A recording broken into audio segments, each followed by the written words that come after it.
From the Midwest to New York, more than 60 million Americans on alert for storms, flooding, and dangerous heat. The tropical rainstorm in the Gulf and the soaring temperatures ahead of an extremely hot week. The suspect in the brutal killing of a paddleboarder in Maine appearing in court. The 17-year-old charged with murder. Prosecutors asking he be tried as an adult.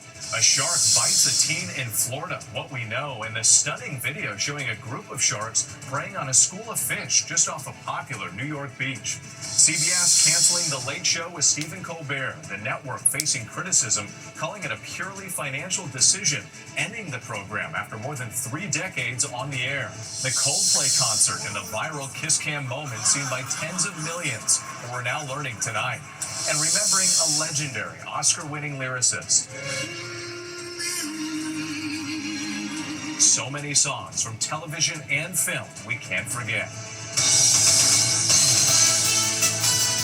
From ABC News World Headquarters in New York, this is World News Tonight with David Muir. Good evening. It's great to have you with us on this Friday night. I'm Whit Johnson in for David. Several developing stories as we come on tonight. We begin with that breaking news. A major prisoner swap just announced. 10 Americans and permanent U.S. residents seized and held by authorities in Venezuela are now coming home. The U.S. Embassy in Venezuela releasing this photo of the Americans. The United States had considered them to be wrongfully detained. The Americans also taking this selfie on the plane back home. In the exchange, El Salvador released more than 250 Venezuelans who had been deported in the Trump administration's crackdown. The U.S. had sent many of those Venezuelans to a notorious prison in El Salvador in that airlift back in March.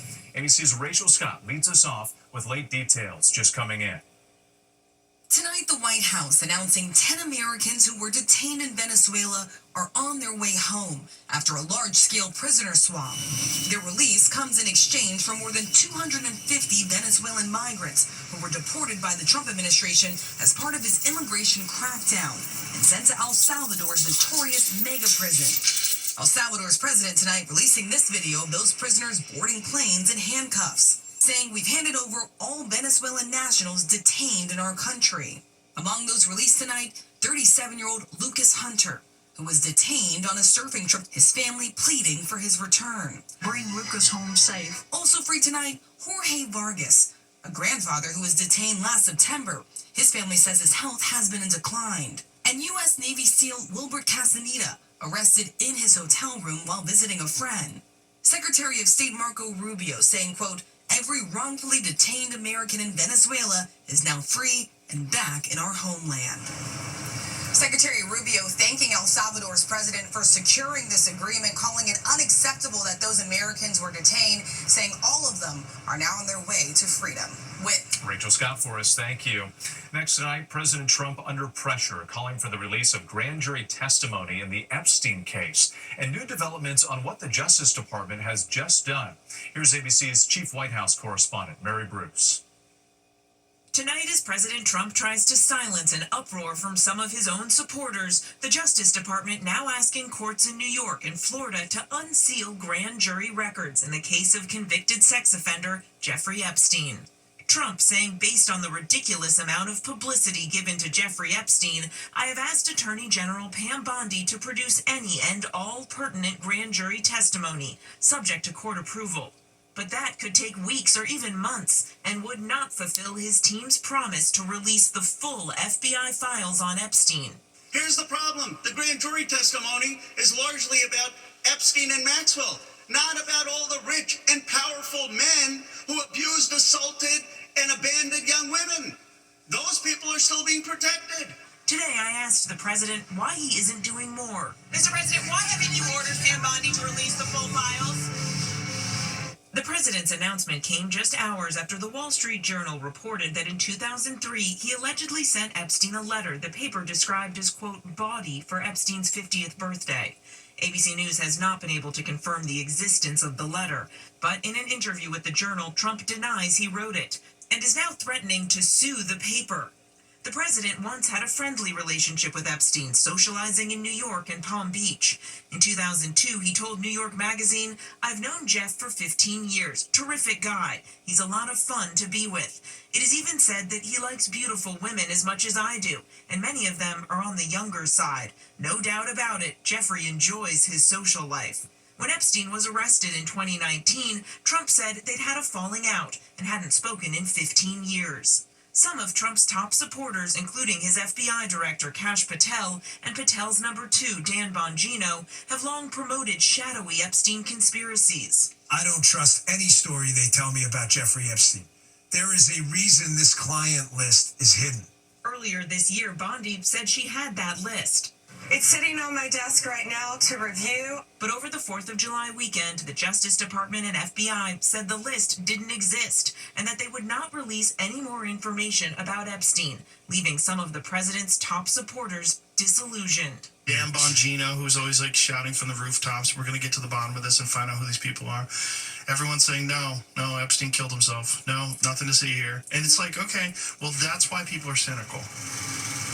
And with tonight, some of the president's top supporters are celebrating the president's decision to release this kind of testimony, though this is a lengthy process. These kinds of transcripts are usually highly protected, but some of the president's supporters say this is uniting the MAGA movement, though it remains to be seen just how much new information will ultimately be released. With Mary Bruce at the White House tonight, thank you. Now to the tragic accident that took the life of 3 sheriff's deputies in LA County, the explosion in the parking lot of an arson explosives detail facility. Sources say the deputies were handling explosives brought back from a seemingly routine call. Officers rushing to the scene, the FBI, LAPD, and ATF offering help. The Sheriff's Department mourning their worst loss of life in 168 years. ABC's Trevor Ault is on the scene. Tonight, a horrific explosion at a law enforcement training center, killing 3 Los Angeles County Sheriff's deputies. This is, unfortunately, the largest loss of life for us as the LA County Sheriff's Department since 1857. Witnesses reported hearing a massive boom just after 7:30 this morning at the arson explosives detail facility in East LA. Explosion with 3 down, fire is also notified. You can see 2 covered bodies of those deputies on the ground next to a truck with open doors, a 3rd body covered by a blue tarp a few feet away. Sources tell ABC News preliminary information shows they were handling an explosive they'd recovered from a routine bomb squad call and believed it was safe to move when it exploded. It appears LA County Sheriff's deputies from the bomb squad were pulling something on a cart. That's what it looks like to us. There was an explosion. The back window of that police SUV blown out. Investigators sealing off the scene for hours. All 3 deputies described as elite members of the arson explosive detail with decades of service. They are fantastic experts. And unfortunately, I lost 3 of them today. The sheriff visibly emotional as he addressed the media. I have met with 2 of the 3 families thus far, and as you can imagine, those were extremely challenging conversations. So, anyways, ready for questions. And when investigators are now trying to retrace the steps of these bomb squad members to try to better understand the devices that they picked up on Thursday, they thought those devices were safe. They're still trying to learn how they exploded. Still a lot of questions in this case. Trevor, thank you. Next tonight, more than 60 million Americans on alert for flash flooding, dangerous heat, and severe storms sweeping from the Midwest to New York. In Indiana, this camper caught in the floodwaters washed away and slammed into a bridge. A tropical rainstorm in Louisiana and across the Gulf, up to 2 inches of rain in an hour. Lee Goldberg tracking it all in just a moment. But first, ABC's Alex Perez in New Orleans tonight. Tonight, millions on high alert for flash floods once again as summer storms fire up. Overnight, southern Indiana hit hard. In New Pekin, Indiana, this camper slamming into that bridge, bobbing in the water before it's crumpled like a soda can, sucked under the bridge by the fast-moving water. Thankfully, no one was inside. From Texas, Oh my God. and New Mexico, to New York City. The month of July has been marked by epic floods, and so far this year, the National Weather Service has issued more than 3,000 flood alerts. Along the Gulf Coast, tropical rainstorms flooding roads in New Iberia, Louisiana. And a flood watch remains in effect for southern Louisiana and Mississippi through tomorrow as this Gulf-fueled system moves in. Up to 2 inches of rain an hour possible in some areas. Alex Perez, thanks. Let's get right to Chief Meteorologist Lee Goldberg from our New York station WABC. And Lee, the risk of dangerous flooding continues tonight. And through the weekend, Whit, for many. Now, that flood watch will continue for parts of Louisiana, Mississippi for rounds of rain. That area of the country can take it 2 to 4 inches of rain. There will be some localized problems, but the more serious threat is to the north, especially over Virginia. In fact, we have ongoing flooding near the Richmond area right now. Rainfall rates up to about 1 inch in 30 minutes, and that could be severe during the overnight. In fact, the elevated flood risk goes from Kentucky all the way to the Outer Banks. Now, tomorrow, we're going to cover a complex of heavy damaging thunderstorms that will start near Des Moines in the morning, go to Chicago, Indianapolis, Detroit, even to Cleveland in the afternoon hours. We could see damaging winds and flash flooding, even a brief tornado from this. This is all being driven by the extreme heat from the middle of the country into the southeast. Heat alerts for 40 million Americans. It's only comfortable in the northeast, at least for now. Whit? All right, we'll brace for that. Lee Goldberg, as always. Thank you. Turning now to the mid-air scare and the emergency landing because of a passenger. The pilot telling air traffic control the man tried to open an emergency exit and was fighting with a flight attendant. And late today, a reported engine fire in a Delta flight diverted to Los Angeles. Here's ABC's Marcus Moore.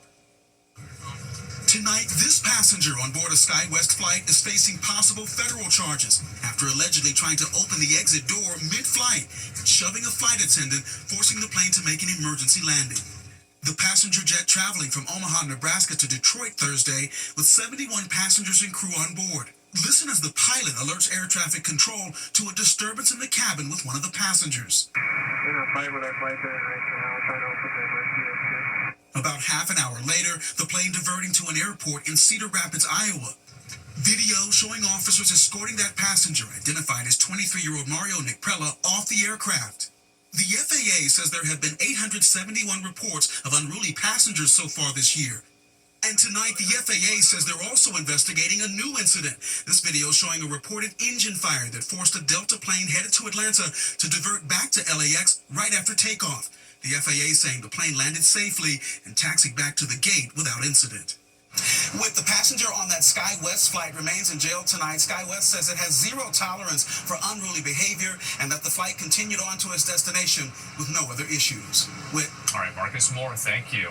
Now to the suspect in the brutal killing of a paddleboarder in Maine, appearing in court. The 17-year-old charged with murder, and now prosecutors are asking he be tried as an adult. Here's ABC's chief investigative correspondent, Aaron Katursky. Tonight, the 17-year-old arrested in the death of paddleboarder Sunshine Stewart has been charged with murder. Court records identify the teen as Devin Young from Frankfort, Maine, and prosecutors say he acted with depraved indifference to Stewart's life when he allegedly strangled and bludgeoned her to death. Stewart's body was found on this woodsy island earlier this month. ABC News was granted access to the idyllic private pond where she had gone out paddleboarding alone. This is the spot where Sunshine Stewart left on her paddleboard. She put the board in the water, went for a quick swim, came up on that ladder, got on the board, and paddled out to 100-acre island. Around the back side of that island is where her body was found. Sources told ABC News the teen had been summering with his family at the same campground as the 48-year-old. As relieved as I am that we have some answers, it still just brings up just as many questions. It makes no sense. Today, Young appeared remotely in front of a judge and denied the allegations. The judge ordered he be kept at a juvenile detention center in Portland until his next court date in August. This is Crawford Pond. It is simply magnificent, a real summer haven, and people here are just baffled. Not only the alleged killer was so young, but also living among them. Aaron Katursky, our thanks to you tonight. When we come back, the TSA opens new lanes to speed up airport security. We'll tell you who gets to use them. The teen surfer bitten by a shark off the East Coast today. And the incredible video coming in, the shark feeding frenzy near a popular New York beach. Plus the kiss cam moment causing a firestorm on social media. The new developments tonight. Next tonight, a teenager bitten by a shark while surfing in Florida. Officials say the 18-year-old was in the water near New Smyrna Beach this afternoon when a shark bit his foot. He's being treated for his injuries. And further up the East Coast, stunning new video. Take a look at this. As sharks go on a feeding frenzy, drone video shows an aerial view of bunker fish near New York's Fire Island. Sharks can be seen feasting on this buffet of thousands of tiny fish. The drone operator says a shark swam near 2 snorkelers, but they did not seem to notice. Well, new lanes easing up air travel for service members and families. Travelers will notice the honor lane and families on the fly lines at more TSA checkpoints. Uniformed members of the military can access honor lanes to move through security quicker. And the Families on the Fly program is rolling out dedicated lanes in areas where families often travel with children. When we come back, a movie prop whips up a big sale in the auction block. Details on the price tag and the royal connection. To the index now, and the end of an era for The Late Show with Stephen Colbert. CBS is canceling the franchise in May of 2026. Despite some public criticism, the network's president says this is purely a financial decision and is not related to the show's performance, content, or other matters at CBS's parent company, Paramount. The Late Show began in 1993 with host David Letterman. A kiss cam sets off a firestorm on social media. The camera zoomed in on this couple embracing during a Coldplay concert in Boston. The two quickly ducked away from the camera. Coldplay frontman Chris Martin reacted, saying they're either having an affair or just very shy. The CEO of tech company Astronomer is reportedly the man in the video. Astronomer says it has launched an investigation. An iconic movie prop snaps up a fortune at auction. Harrison Ford famously cracked this whip in Indiana Jones and the Last Crusade. The winning bid, a staggering $525,000. The prop is not only a piece of film history. Ford gave the whip to then Prince Charles back in 1989, who gifted it to the late Princess Diana. Still ahead here, he crafted the songs that brought movies and TV shows to life. Tonight, we're remembering a legendary Hollywood lyricist. Finally tonight, remembering Alan Bergman, the lyrical mastermind who gave life to the silver screen. Alan Bergman was an award-winning lyricist behind timeless hits of the 70s and 80s. Writing multiple TV and film theme songs, including for the sitcoms Maude and Good Times. And from the 1982 film Tootsie, the song It Might Be You. Bergman, known not only for his talent, but also for his enduring partnership with his songwriting wife, Marilyn, who died in 2022 at 93. The couple writing hundreds of songs together, winning 4 Emmys, 2 Grammys, and 3 Oscars over their career. Among their most famous lyrical works, You Don't Bring Me Flowers, written with Neil Diamond, later becoming a classic Barbra Streisand-Neil Diamond duet, performed at the Grammys in 1980. You don't bring me flowers. And arguably their biggest success, The Way We Were, recorded by Streisand for the 1973 film of the same name. Streisand performing at the Oscars in 2013. In the wake of Marilyn's death, Streisand writing, Marilyn and Alan Bergman were like family. Their songs are timeless, and so is our love. Alan crediting his professional relationship with his wife for repairing any rare friction in their romantic relationship. But if there is, most of the time it gets worked out in the work.